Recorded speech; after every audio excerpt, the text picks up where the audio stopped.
चलिए जानते हैं आज के देश और दुनिया के महत्वपूर्ण 20 बड़ी खबरें सिर्फ 5 मिनट में।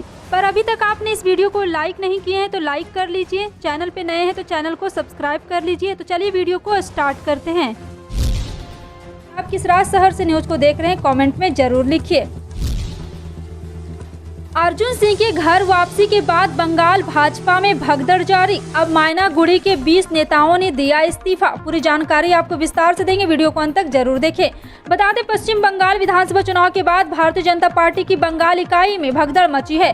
केंद्रीय मंत्री बाबुल सुप्रियो, विधायक मुकुल राय और अब सांसद अर्जुन सिंह के पार्टी छोड़ने के बाद जलपाईगुड़ी जिले के मायनागुड़ी में कमेटी की घोषणा के बाद गुटबाजी खुलकर सामने आ गई। कमेटी में जगह नहीं मिलने से नाराज भाजपा के लगभग 20 कार्यकर्ताओं ने पार्टी से इस्तीफा दे दिया। यह घटना बीजेपी के मायनागुड़ी दक्षिणी मंडल कमेटी में घटी है। हालांकि भाजपा जलपाईगुड़ी जिला अध्यक्ष बापी गोस्वामी से संपर्क करने पर इस मामले पर कोई टिप्पणी नहीं की है, लेकिन इस घटना से पार्टी की गुटबाजी फिर खुलकर सामने आई। आरोप है कि मायनागुड़ी दक्षिणी मंडल जिला कमेटी में भाजपा कार्यकर्ताओं को जगह न मिली थी। उनका आरोप है कि मंडल कमेटी के विभिन्न पदों को पैसों के लिए बेच दिया गया। इस घटना को लेकर पार्टी में हंगामा मच गया। मुस्लिम महिलाओं के तलाक का मामला एक बार फिर सुप्रीम कोर्ट के दर पर पहुंच गया है। ताज़ा मामला तलाक़े हसन से जुड़ा है, जिसे खत्म करने की याचिका कोर्ट में दायर की गई। हालांकि कोर्ट ने इस याचिका पर जल्द सुनवाई से फिलहाल इनकार कर दिया है। कोर्ट ने इस याचिका को अगले हफ्ते मेंशन करने के लिए कहा। याचिकाकर्ता मुस्लिम महिला बेनजीर की ओर से सीनियर एडवोकेट पिंकी आनंद ने सुप्रीम कोर्ट को बताया कि इसी साल 19 अप्रैल को पीड़िता के पति ने तलाक़े हसन के तहत उसे पहला नोटिस जारी किया था। इसके बाद पति द्वारा महिला को 20 मई को दूसरा नोटिस भेजा गया।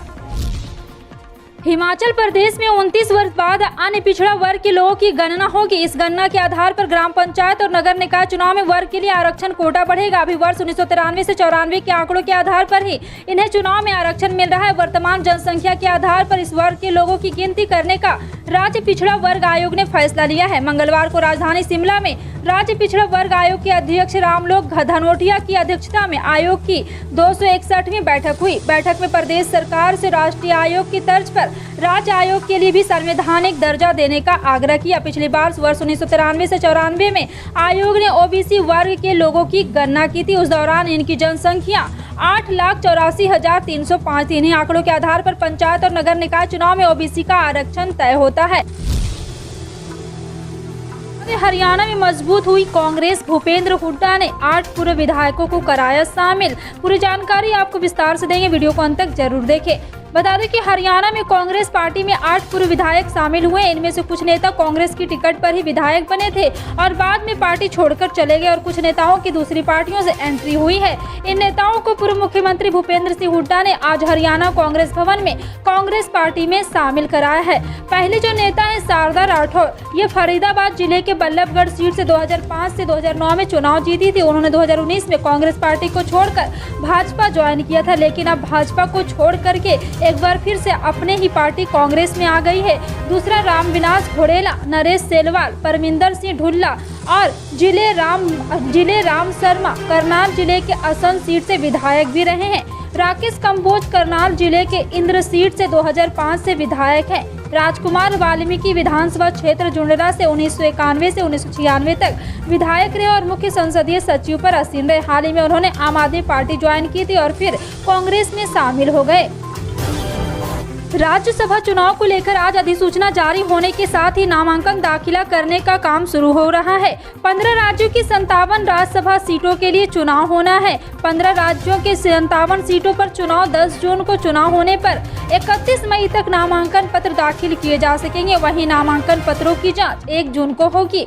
30 जून तक उम्मीदवार अपना नाम वापस ले सकेंगे। 10 जून को सुबह 9 बजे से लेकर शाम 4 बजे तक वोटिंग होगी। वोटों की गिनती का काम इसी दिन शाम 5 बजे से शुरू हो जाएगा। सरकारी तेल कंपनियों ने सुबह 6 बजे पेट्रोल डीजल की नई कीमत जारी कर दी। हालांकि मंगलवार 24 मई को फ्यूल के दाम में कोई बदलाव नहीं किया गया है। 21 मई को केंद्र की मोदी सरकार ने वाहन ईंधन पर एक्साइज ड्यूटी कम कर दी थी, जिसके बाद तेल के दाम कम हो गए थे।